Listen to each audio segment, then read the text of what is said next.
Bienvenidos, bienvenidas a este nuevo vídeo sobre la Revolución Americana.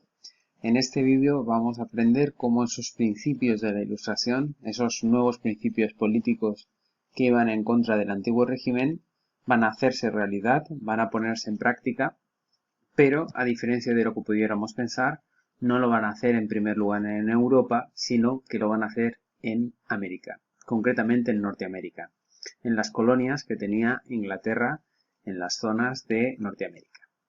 Vale, bien, siempre en cualquier episodio histórico tenemos que tener en cuenta los orígenes, el desarrollo y luego las consecuencias del hecho histórico que se produce.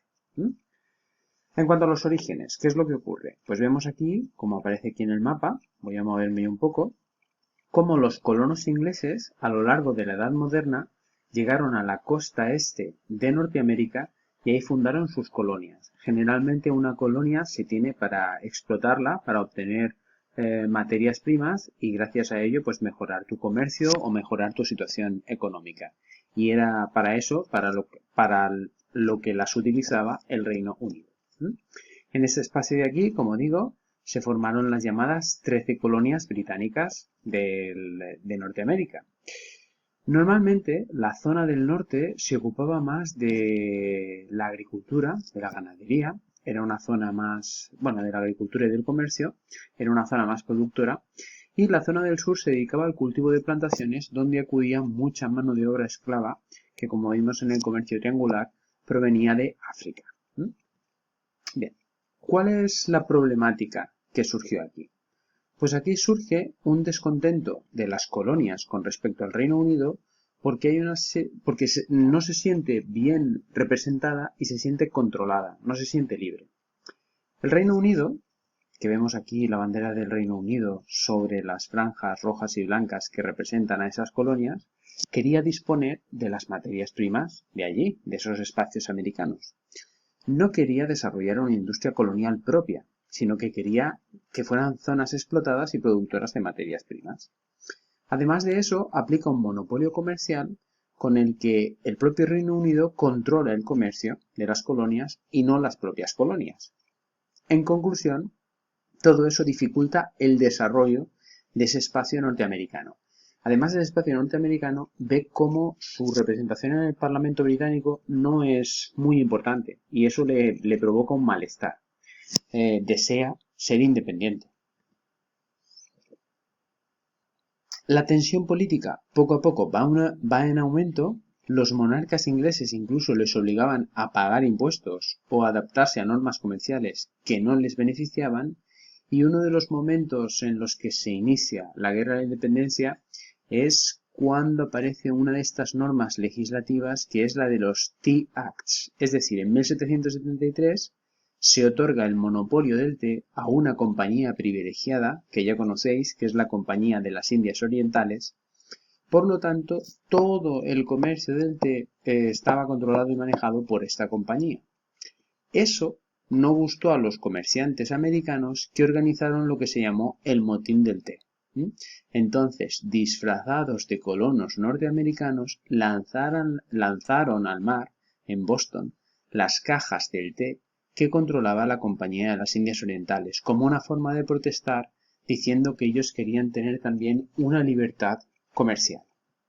Pues ese motín del té es lo que va a marcar el inicio de la Guerra de Independencia.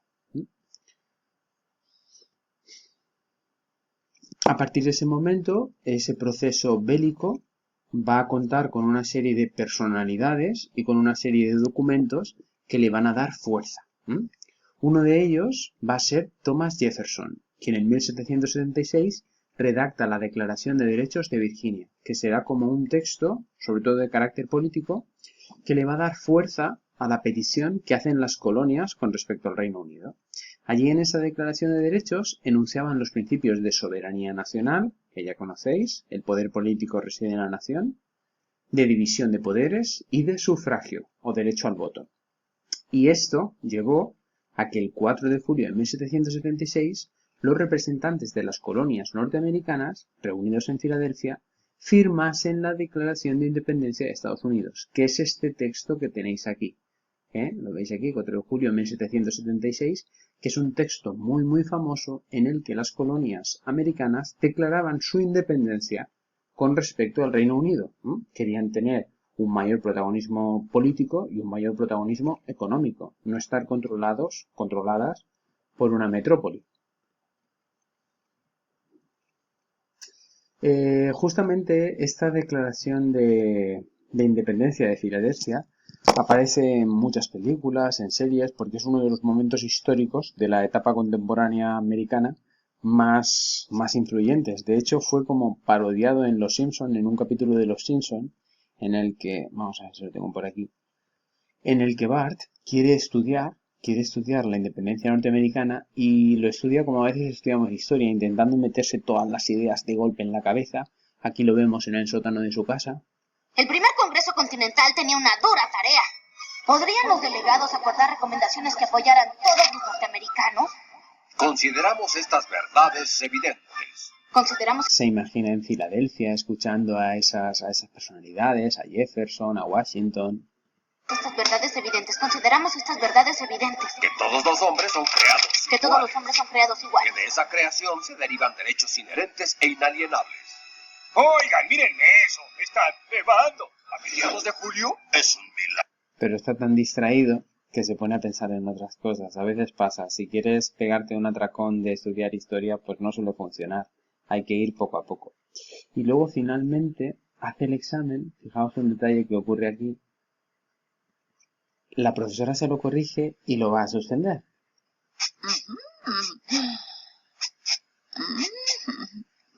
Bueno, Bart, 59, reprobaste. Ay, no puedo creerlo. Y como se ha pegado ese atracón, otro año pues juntos, será el se pone a llorar porque se siente frustrado. El pobre, también. ¿Qué pasa?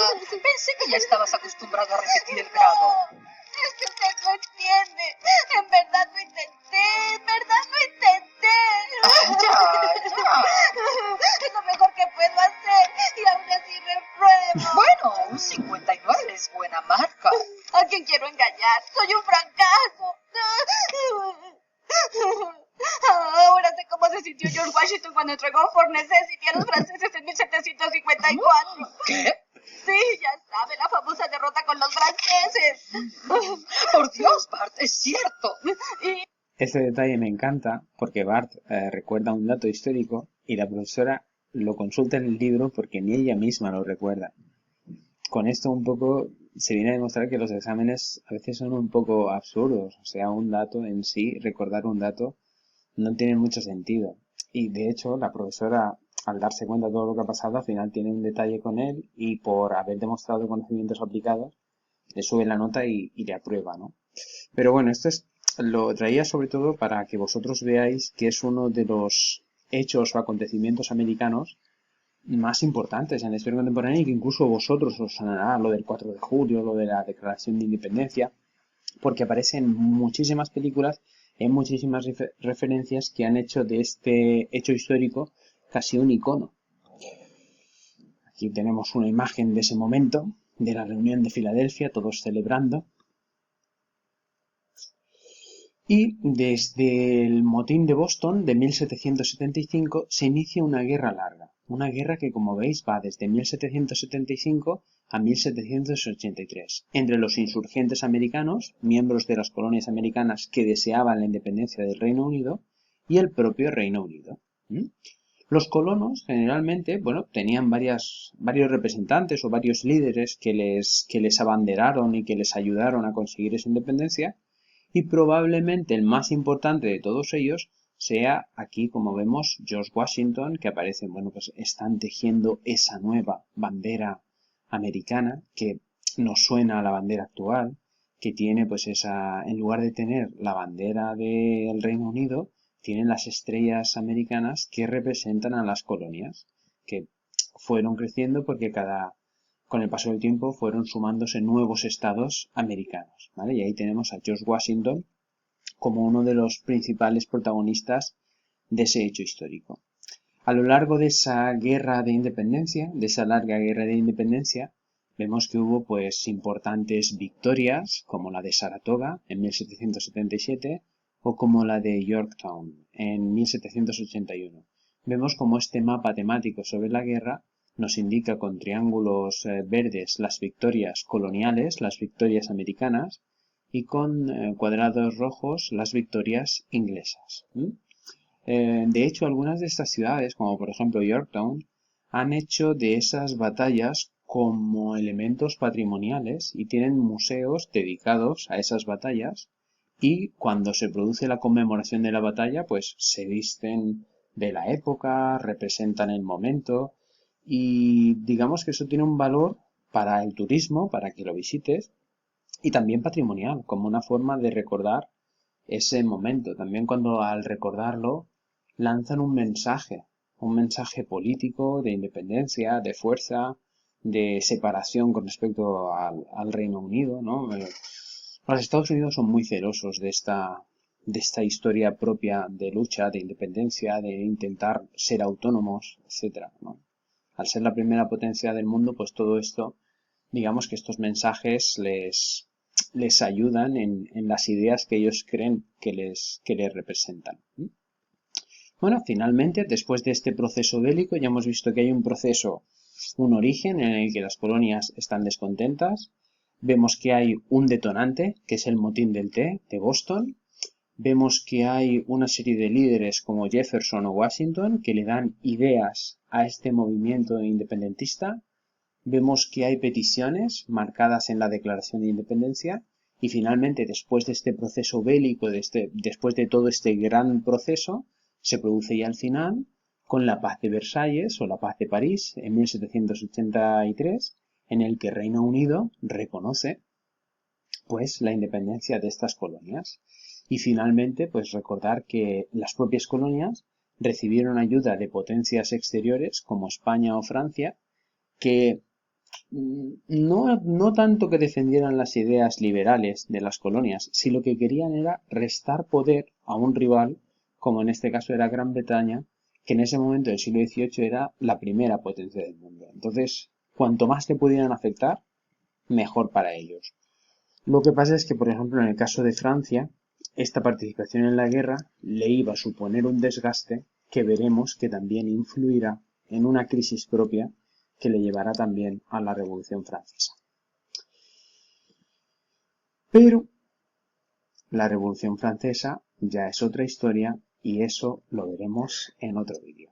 Así que muchas gracias por vuestra atención y nos vemos en el próximo vídeo.